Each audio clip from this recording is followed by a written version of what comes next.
All right, finally, I really want to encourage you to talk to your students about two things. One is deliberate practice and the other one is deep work. And they are very much interconnected and relate to each other. So deep work is about making sure students set aside time, right?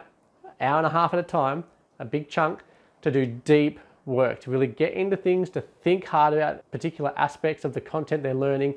Maybe it's to do half or a whole past HSC exam, but it's about them really getting into the content, applying it, thinking critically about it, doing lots of kind of extra research and that kind of stuff, so they have a better understanding of what they're learning. That's what deep work is about. Time set apart that is distraction free and allows them to dive deep into what they're learning. So during this time, students need to make sure their phones are off. They should have no screens near them. They need to be doing all this stuff by hand. No distractions. They need to be in a quiet place where they are not going to be looking around at other things around them. They need a really quiet, kind of boring place. Maybe it's a room in a library where they can just sit down, focus on the books, focus on what they're writing, focus on their research they're doing, and not have other people interrupt them.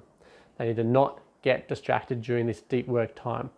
And by scheduling in deep work time, maybe it's in the morning, maybe it's later in the afternoon, towards the evening, whatever it's best for them when they're not worn out. Okay, you can't really do deep work if your brain is already exhausted. Okay, they need to make sure they're doing this at a particular time. Now, deliberate practice is essentially that idea of picking the bits that you know are your weak areas to focus on and improve, and you need to make sure that you practice these bits with particular goals to improve them and what it looks like to improve them, and going over and over and over and over it until it is improved.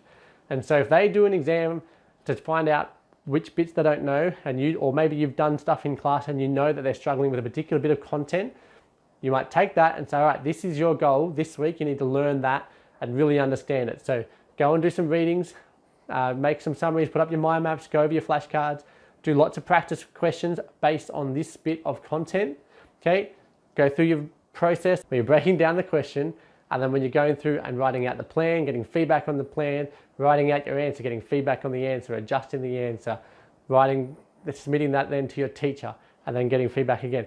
You want to teach your students to go through that that is a deliberate practice kind of process, because deliberate practice is about repetition and feedback, and it all needs to be really orientated to making sure they improve in a particular area, even if it's improving just in their writing, or it might be improving how they go about working out what the question is asking.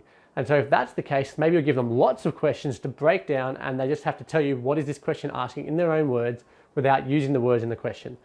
That'd be great, right? They're practicing that process, and then they'll get good at that, which will help them then in their exams.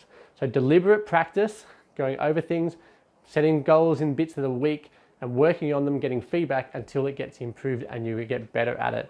And combining that with deep work, you can't really do deliberate practice without doing deep work. That's really key. Have our students do some deep work with deliberate practice, and you'll see that their results will really increase. Don't allow them to constantly do the stuff that they like or they enjoy. Otherwise, that's the only bit they're going to do well in their exam. They need to make sure they cover all the bits, even the stuff they don't like. They need to really know it well and know it deeply, and they'll actually find the more they know it, the more they'll actually like it.